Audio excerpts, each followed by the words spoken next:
Hello, this is Jonas from Illegal Danish, and well, I'm going to talk about my deck building for the new what's it called again? Zodiac Time Beast. Zodiac Time Beast, yes. Very nice. Sorry, I have a really bad mind. Anyway, let's using our starter, which is pretty standard. I'm pretty sure I don't need to talk about much. What else?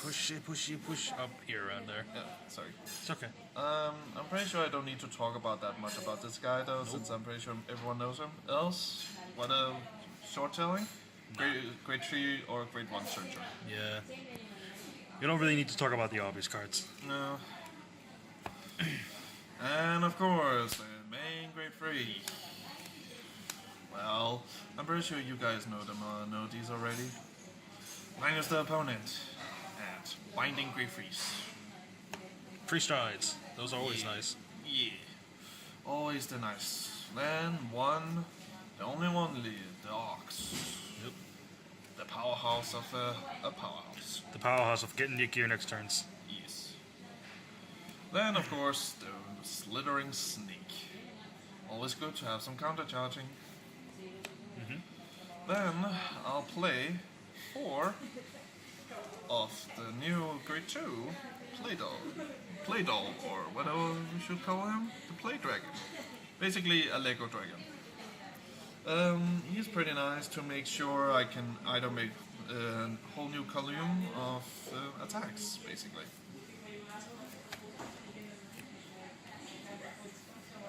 Don't mind the background noise. Yeah, sadly we kinda have some interference. Then I use 3 of the obvious Crushing Dragon. Always good to get some good cards in hands. Then I use 2 Duplix. Always nice to have something to the bind zone or minus the opponent. Then I go for 2 of the Unicorn here. He is pretty nice to make some extra attacks sometimes, or searching for something I might need for later. Then I use 2 of this one here. I'm not sure how many knows about her, so I will tell quick. She is a resist unit, and she basically gets 2k plus for each other rearguard that still is a Zodiac Time Beast. Pretty useful against other people who are trying to either get rid of her, or trying to at least trying to maybe deny Griffin her or something like that. Then we go to grade 1s. Let's just start with an easy one. PG. You know her and you love her. Bye bye. Or hate her, either way. He or her, I don't care. Yeah, you either love her or you hate her. Either way. It's true. It fucking works. Yeah, then we go for Stride Footers. Pretty easy one though too. I only use 3 because, well, since the new grade 1 came out, which will come in a second, then yeah, I don't need him as much. I am mostly using him for deck benefit. Then the new grade 1, as I talked about, the new other Lego dragon. It is really a Lego dragon. Yeah, basically.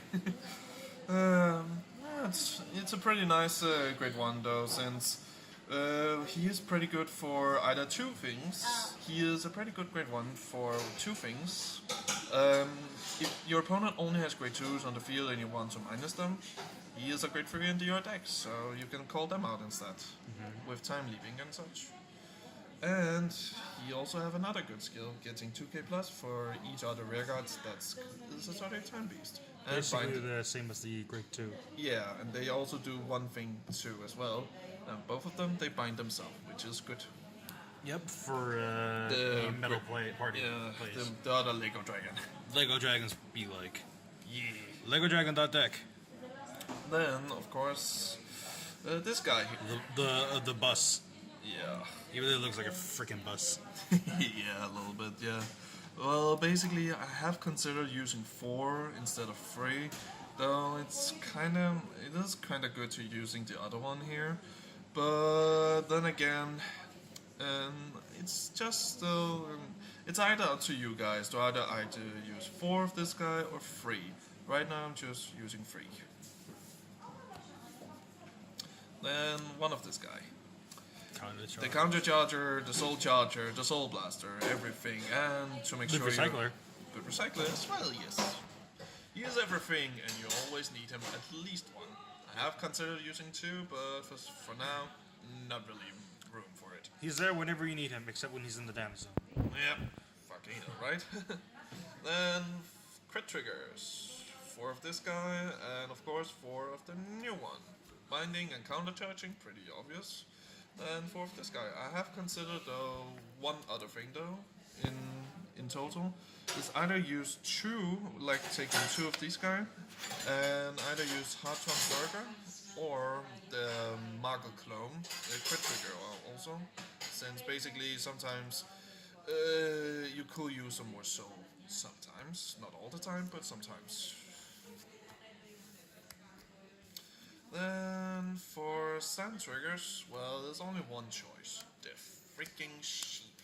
Bah. Well, he is a nice card and all, and for freestanding rear guards. Though, he is not so good if you don't have anything useful. But he is good for soul. And for heal triggers, the new one here. Isn't it a little bit, isn't it a cutie? Basically, what's it good for? Binding and soul charging, count charging. Yep.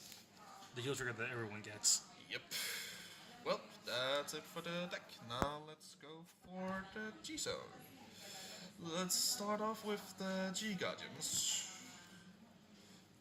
First 2 of this one, and then this one is pretty useful. What it does basically is just Soul plus 1, and you have two effects that can activate. If you have 1 card in your bind zone, it's 5k plus. If you have 5 in your, it's 15k plus extra, which means 20. Pretty useful of a card. Then 1 Ololo. Always useful to get some triggers and rear guards back to the deck. Then 1 head around, because sometimes those rear guards can be annoying. And 1 other Ololo, because shield. Lots of shield. Lots of shield build, yeah. Then 1 Sea Breeze, because obvious reasons. And we go for this guy here, 4 of Avenir.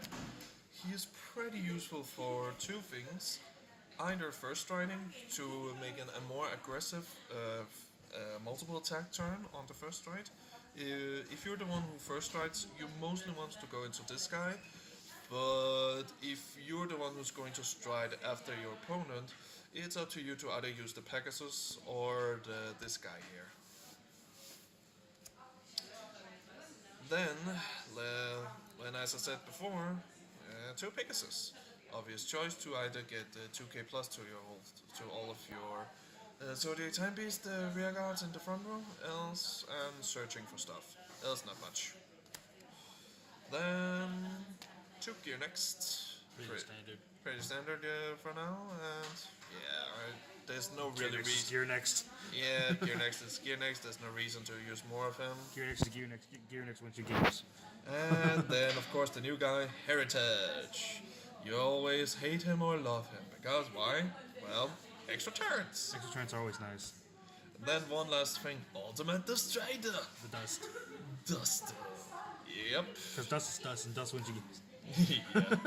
I really do like to have Dust in the G-Zone, but sometimes I have considered of removing him from the G-Zone to use an extra Dips guy. You definitely can do that. Like, What? it's definitely a possibility. It's a possibility, yes. But, of course, it's not the most optional, but it is there. Yeah. Because there is some decks who could actually hate more to have a second one against that. Anyway, that's it for this Chronicle deck, and I hope you have a nice day. Goodbye. Bye-bye.